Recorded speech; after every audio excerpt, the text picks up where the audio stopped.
मुलांसाठी घरच्या घरी पिझ्झा बनवणार आहे।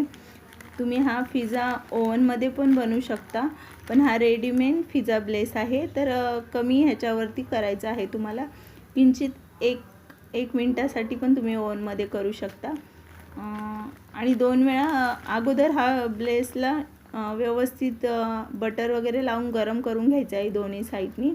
आणि त्याच्यानंतर ना तुमच्या ह्या शिमला मिरची कट करून टाकायची आहे, टोमॅटो कट करून टाकायचे आहे, आणि ही ग्रीन चिली पण तुम्ही लावू शकता पिझ्झा बेसला। तुम्हाला आवडत नसेल तर तुम्ही ग्रीन चिली बी लावू शकता किंवा रेड चिली बी लावू शकता। आणि हे आपण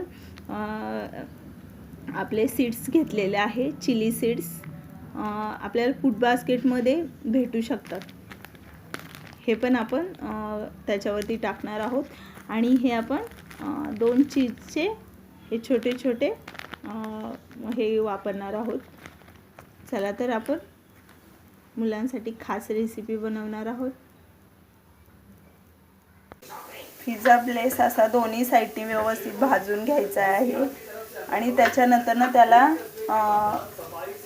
तुम्ही टोमॅटो सॉस लावू शकता, ग्रीन चिली लावू शकता।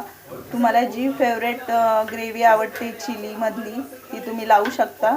मी इथे रेड हे लावतीये, रेड चटणी। त्याच्यानंतर ना ग्रीन सॉस लावणार आहे। सगळीकडे व्यवस्थित लावून घ्यायचे। आणि आपण शिमला मिरची, एक कांदा असा व्यवस्थित तेलामध्ये भाजून घेणार आहे। तुम्ही बटर पण वापरू शकता। हे असं व्यवस्थित सगळं भाजून घ्यायचे। त्याच्यामध्ये थोडंसं मीठ पण टाकायचं आहे।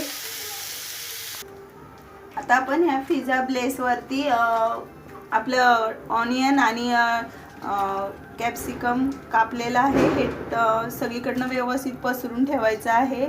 आणि ह्याच्यावरती आपण ही ग्रीन चिली बी सॉस लावू शकता, टोमॅटो सॉस बी लावू शकता, तिखट ग्रेव्ही बी लावू शकता, शेजवान चटणी पण लावू शकता। तुम्हाला जी ग्रेव्ही आवडती, जो मसाला आवडतो तो तुम्ही लावू शकता। आता आपण ह्याच्यावरती चीज किसून घेणार आहोत। आता आपण हे चीज सगळीकडं व्यवस्थित किसून घेणार आहोत, आणि वापस आपण 1-2 सेकंद पॅन वरती ठेवणार आहोत गरम करायला।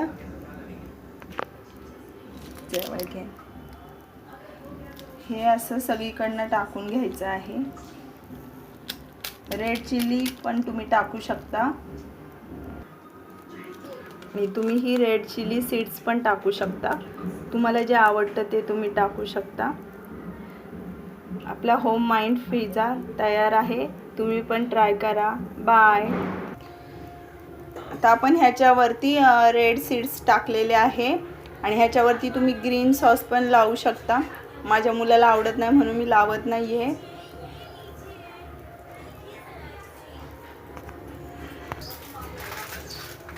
कुणाला ऑनियन, कॅप्सिकम, व्हेजिटेबल आवडत नसेल तर तुम्ही असं नॉर्मल पण बनवू शकता। याला ग्रीन सॉस लावून आता मस्त खायचं आहे।